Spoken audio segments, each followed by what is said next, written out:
Welcome to this lesson. A while ago, I have published a short course on this piece, but since then I have taught this piece to dozens of students, and I came up with what I think to be a very effective universal strategy how to master this piece and how to improve efficiency in piano playing of most students, because most people have similar issues. So this course is designed for a wide range of students where we will explore different strategies how to practice this piece, and I will lead you step by step through these practicing methods in order to help you master this piece. And of course, at the end we will be speaking about interpretation, about sophisticated topics, let's say. But let's start from basics. So the most common issue with this piece is that people can't piano students can't transfer from position to position naturally. So you might see this kind of playing. And this is so common. This happens because we tend to have more tension than necessary in our piano playing unless we really work on it and unless we really know what to do. So your first assignment with this piece would be to practice it in the following way. So that's your first strategy, which I want you to apply on a daily basis for a number of days, preferably like at least a week, but every day. And you play this piece like that. Silently switching the fingers on those repeated notes you see here, like this.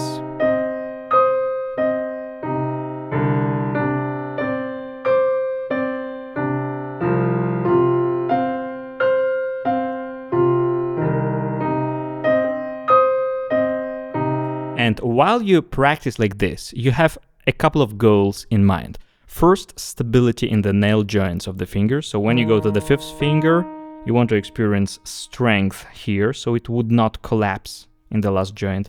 And also strength here in the knuckle, while maintaining relaxed wrist, which should be really, really close to the keys, to the key level here. So this is not good, this is too high, yeah?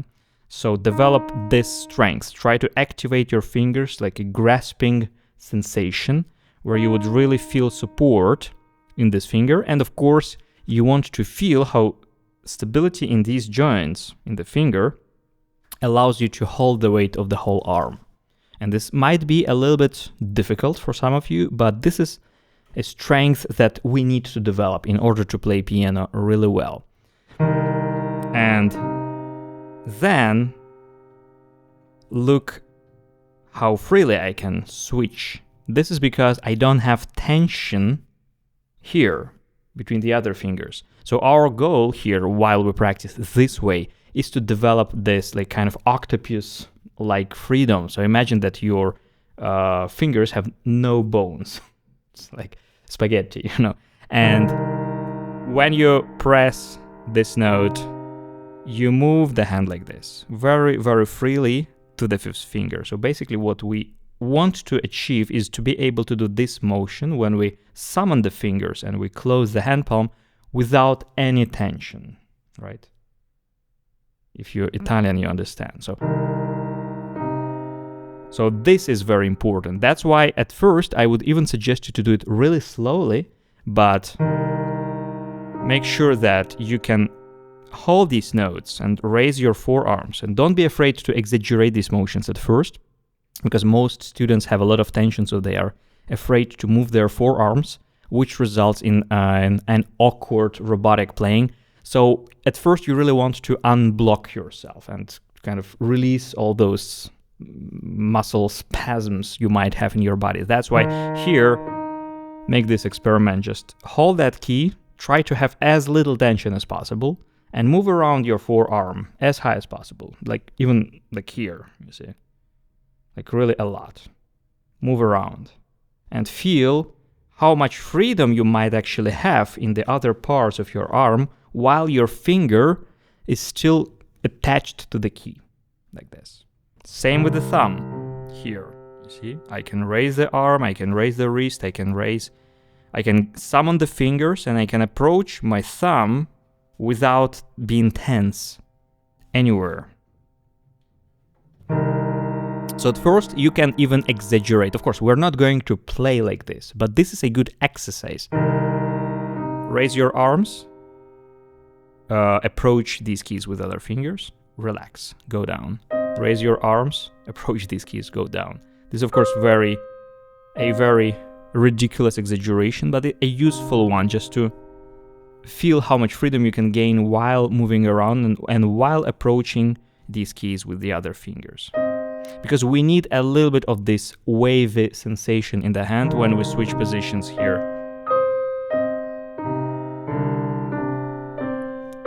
So work like this on the whole piece, play the whole piece like this. Connecting the notes and working on stability in the fingers, but relaxation elsewhere. Now here's your second practicing strategy, is to find support in each finger.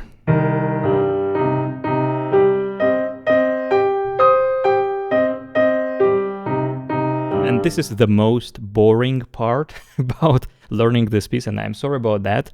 It's very mundane, let's say, but it's very necessary because you need to trust each finger. That's why now we are not going to do any accents. We're not going to slice the texture to make balance. We're just working on efficiency, on being able to support each finger and to strike each key with the same amount of energy, especially when you have those repeated keys, because what happens a lot is when we have tension, the last finger, the last note of the position sounds too light, and then the next one is too heavy, right? So we want to rule that out. We want to tune our ears into that even sound.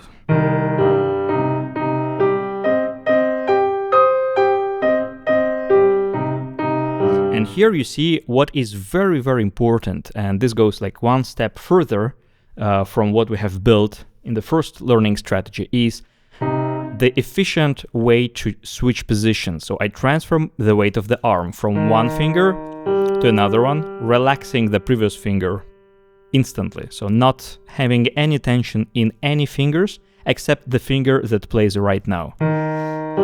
And for the last finger, I also want to feel support here. I really want to feel that my arm hangs on this finger as good as it hangs on the other fingers. But simultaneously with that, I move my hand to the right, like this, and I release the keys while playing this note. And all this happens simultaneously while my finger presses the key. I go right to the bottom and I go right, like this. So what is helpful in order to develop this skill is to imagine that your fifth finger is your catapult, which like throws away your right hand, like this, bam. So an active, like kind of jumping off sensation in the finger and a free arm that flies to the right. You can do it with another hand. Just push off, relax the finger and send your right hand into a free flight to the right, like this. That's a very important concept which you have to build. You have to get used to it. This is what happens.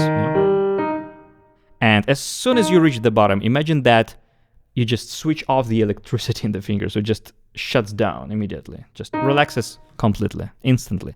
And this is where you move your hand to the next position. And also, you see, I'm not moving the whole hand like this, because this is exactly what means when you play with tension, right? But I want to kind of like leave the finger behind and relax fully before I support the thumb. That's why work with rests between positions first, maybe hands separately, but this is the most crucial step here.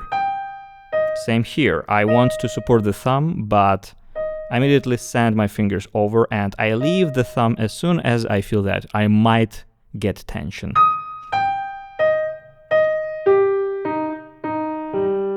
Like this. And this is the trickiest thing, but if you practice diligently for a number of days like this, developing this support, but quick relaxation and very, very smooth position change, you will already be ahead of 95% of learners, because 95% of people who attempt to play this etude have those awkward motions between positions, so they don't know how to fluidly and freely connect them.